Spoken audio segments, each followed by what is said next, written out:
lesson 3, and section 4R.4 is divided up into 2 parts, and we're getting into factoring trinomials. This first part gets mostly into factoring a trinomial with a leading coefficient of 1.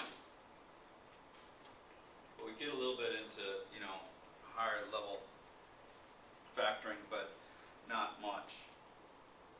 More of the factoring that has a leading coefficient greater than 1 is gets more into the second lesson. Okay, so if you would, please, unless you're following with me on PowerPoint, you need to be looking over here. All right. Okay. First thing we have to do when we have a trinomial, and when we say trinomial, what do we mean? A polynomial that has how many? 3, yeah, 3 terms to it. Like x squared plus 2x plus 1. Okay, kind of thing. All right, good. So first thing we want to do is find the greatest common factor. Well, if we have a trinomial and we're talking about a greatest common factor, what do we mean? Think of common. The highest number that'll go into all of them. Right, very good. The highest number that will go into all the terms. If you have, if they're all even, if the terms are all even, at least 2 is going to be common to all 3. Well, you want to factor out at least 2. And if you can factor out higher, you want to be able to do that too. Okay, and then when you do that, that makes things a little bit easier for you. Next thing you want to do is set up the parentheses and set up the variables. And I say that because that's just 2 less things you have to think about. Okay, and you get that out of the way. And now the next thing you want to do is set up the signs for each set of parentheses. And this is real important because many times students will try to figure out the factors first and then put the signs in. But when you do the signs first, you really narrow down the number of possibilities that are left to try to factor.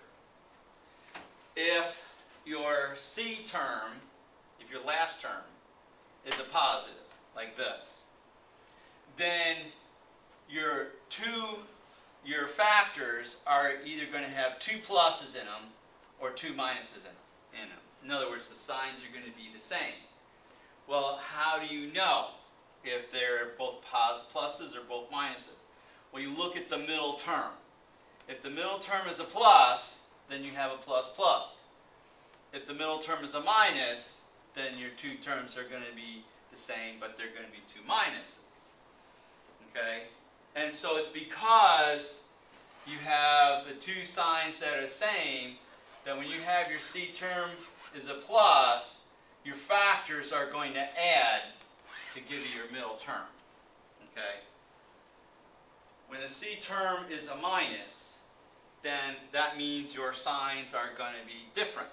They're going to be opposite in the 2 factors. And so it really doesn't matter at this point if you have a plus or minus here. The signs are still going to be the opposite. What does matter is the larger of the factors will give you the either positive or negative. So that's something to look out for as well. Okay.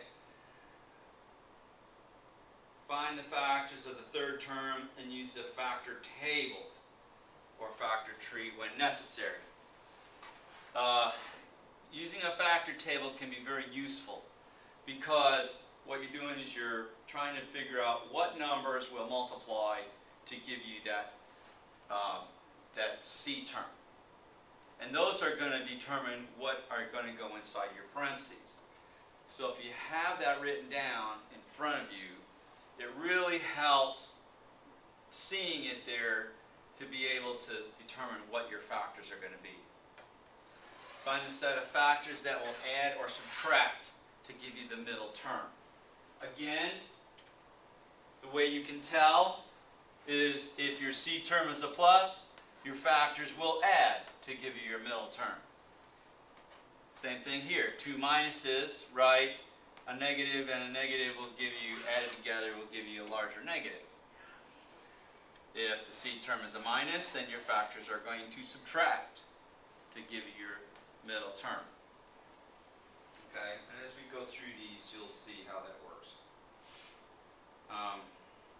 And then always check by FOIL, because a lot of times you just can't tell when your factors are correct, if they're going to work out, unless you check it. And I've seen where students, when they check their factoring, the results are much better for students to do well in factoring. All right, let's take a look at some problems.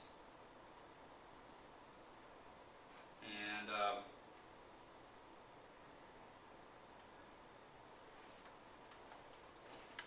let's see how that looks.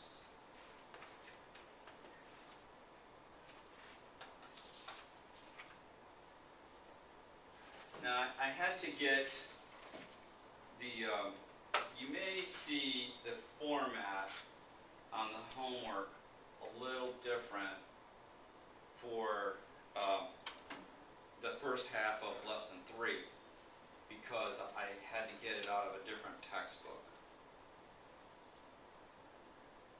This is lesson 3, R.4a. And this is factoring trinomials.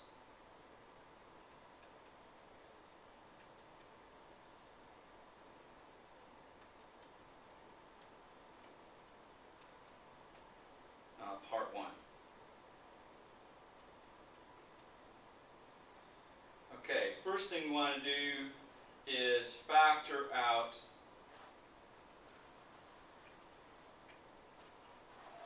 the greatest common factor.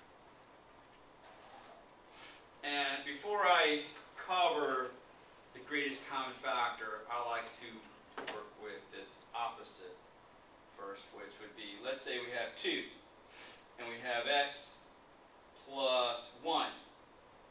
Well, if we multiply 2 to both terms, we get 2x plus 2. So we would say that this would be distributive.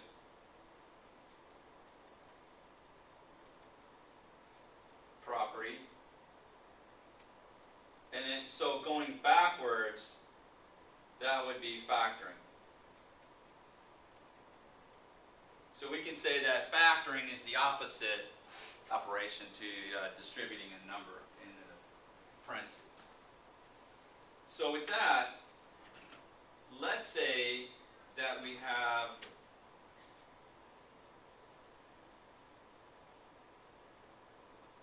$15